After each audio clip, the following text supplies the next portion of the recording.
For some of you young guys or gals that never had that experience yet, you'll have a panic attack. It's just a high level of stress. You may not ever want to submit to it and call it a panic attack. It's just an anxious moment. But if you have racing thoughts and physical symptoms of wanting to pass out or stroke or tingliness up and down your arm or whatever, that's adrenaline. And you're sitting still. The easiest thing to do is just take a quick walk, burn it off, exercise, do some kind of you know physical exertion to burn that stuff off, and constantly tell yourself there is no emergency and everything's fine.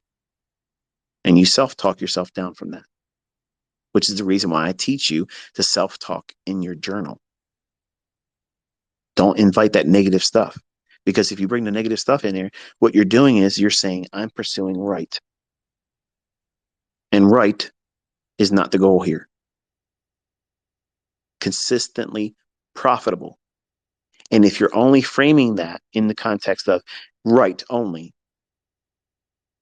you're going to take trades that are going to be outside the parameters that your model is, because you're thinking, oh, this is one of those times where it's going to move and it's outside the kill zone. And, this is, I got time. I just think it's going to go up there and maybe just get in there and push the button. And you know damn well doing it, you're doing everything wrong. So you're not going to be in there low stress. You're going to have a panic attack worrying about it. And you're not even going to trade it right. You're going to submit to the first 20 seconds of it, and you're going to be counting every minor fluctuation that goes against you, thinking that it's going to be the next tick before it runs 20 handles against you in one shot, one straight shot. Boom, you're stopped out. Not just a little bit stopped out. You're way stopped out. That's what your mind does to you. It tricks you. And if you trade like that, it's because you're over leveraging, too much risk, or you're trading outside your model and you know it. And subconsciously, your analyst in you is saying you're doing things wrong. And retail Rick's driving. You've put the analyst in the back seat or left them at home, and you're shotgun with retail Rick, and he's had too much to drink. It's not going to be a good outcome. So your conscious will talk to you. And as you get more experience, as you get better at this and you have more wisdom because you've been doing it longer, that voice will be a lot more comforting and it'll guide you. And that's the thing that when you're asking me as students, how do you trust and how do you know that the market was going to reverse like that? How do you know like that it's not going to go past that low? It's experience. The analyst is in me saying, these are those instances where it does this. You've seen this before. So here's what we do. This is what we don't do. This is what we expect to see. That is what? Predicting. It's not reacting. It's predicting. The trader anticipates. The analyst predicts. The gambler sits in the back seat and shuts the fuck up. We don't want to listen to the gambler. We're not giving the wheel to the gambler, but they're always going to be chatting. Yeah, but we could have bought more. You should have held longer. This one did better than that one. You bought the wrong pair. Shut the fuck up, Rick. It's hard to filter that out. The part of you that is always going to look for what you didn't do right. Because retail Rick is constantly looking through the lens of right. You should not have that in your trading at all, but you're going to have it as an internal wrestling match always, because you're going to criticize yourself. And there's never going to be a bigger critical person on this planet than you are.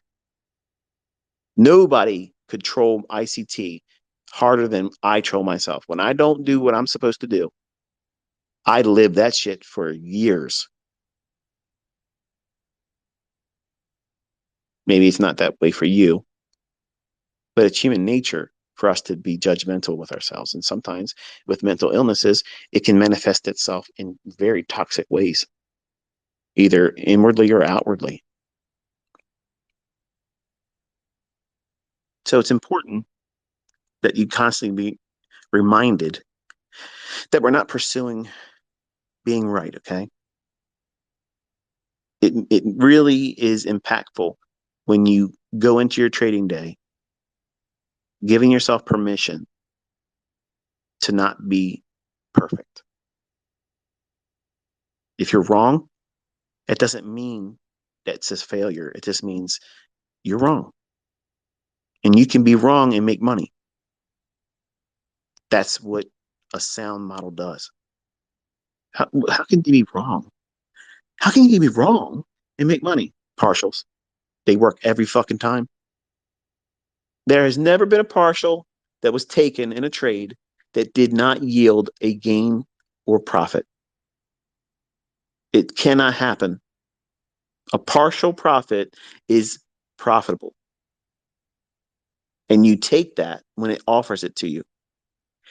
Then, if the trade doesn't go to your targets or target final terminus and stops you out on the balance, guess what that means? You were wrong, but you made money. Books don't teach that mindset. Educators don't teach that mindset. They've been doing it since I've been talking about it, but I don't mind being a trailblazer. That's why I'm here after all. Blazing trails for you all to ramble on behind me and then find your own trailblazing. But you have to know what you're doing. You got to know how to predict price. You have to know how to predict the future. I've said it many times, folks. It's in the name of what we're doing. We're trading futures. We're dealing with the future. Everything about what we're doing is predicting the future.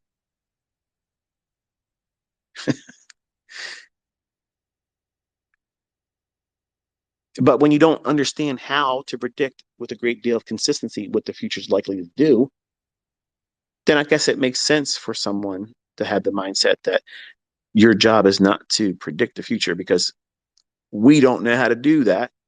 So therefore, let us relinquish the pursuit of anything like that and just adopt the alternative, which is let's just react. Let's react to it. Like a knee-jerk response when your doctor takes that little rubber triangle hammer and taps you on your kneecap and your leg involuntarily just kicks up. Every time I went and got a physical, I used to always try to force myself, I'm not going to move. I'm not going to move. Boop, and my leg would jump. I'd be mad. I don't want to react to certain things.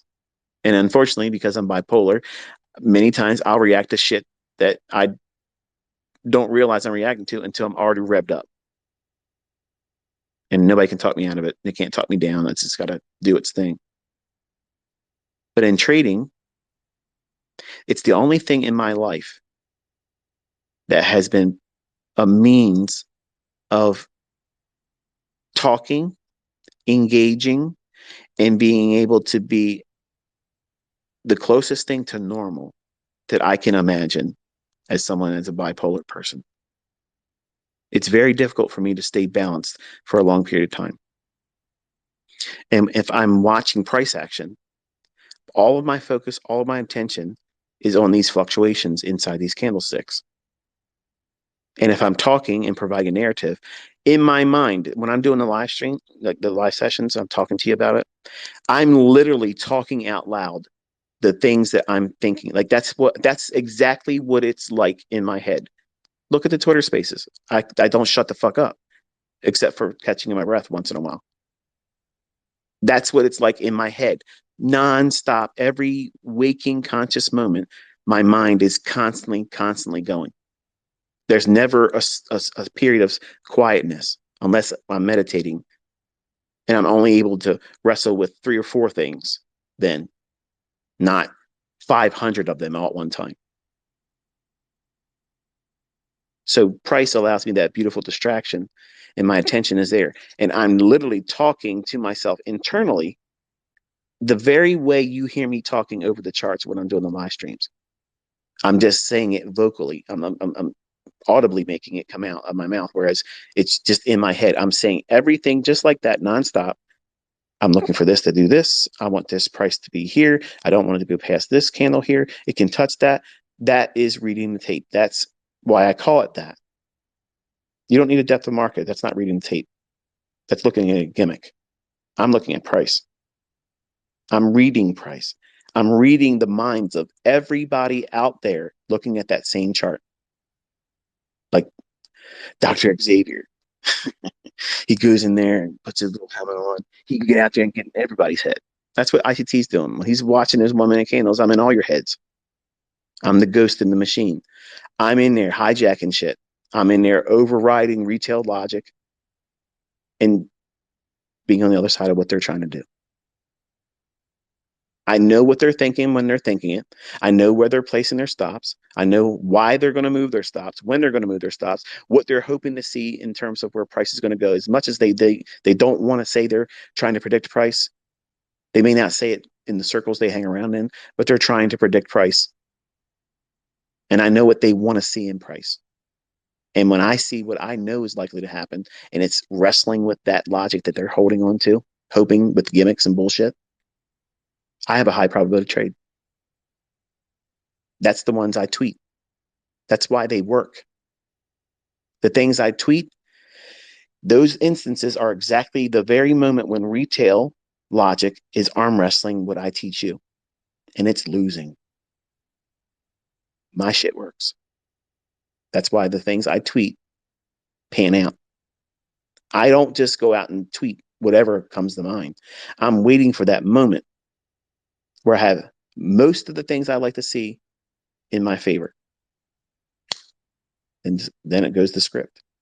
Before I started this Twitter space, I sent a link out. I said, go watch the Wednesday live stream, go to the 3 hour, 5 minute, and 30-second mark.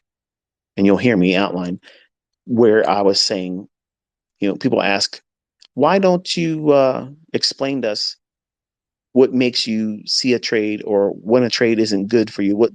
How do you differentiate something that's in the charts? Like, how do you know when a trade's really there? What are you looking for? Well, again, it gets back to experience. You can't, well, think about what you know now. Do that for a second. Think about what you understand about fair value gaps, the 2022 model, how price goes to old lows for liquidity and above old highs for liquidity, and time of day when certain things form. You didn't know that shit months ago. Look how much more you understand now. Now try to think about how you, that didn't know what you know right now, how could you understand yourself explaining your present understanding to how you didn't understand it then? That's the predicament I'm in as a mentor. You need to experience it. You need to see it. And knowing yourself, because you're the same person back then and here right now, which you have more understanding, you know that no amount of talking, no amount of jawboning about what it is and what it isn't, your ignorant self, before you've learned how to do what you know now, would never appreciate anything. Even if you yourself went back from the fucking future, you would be like, what the hell are you talking about?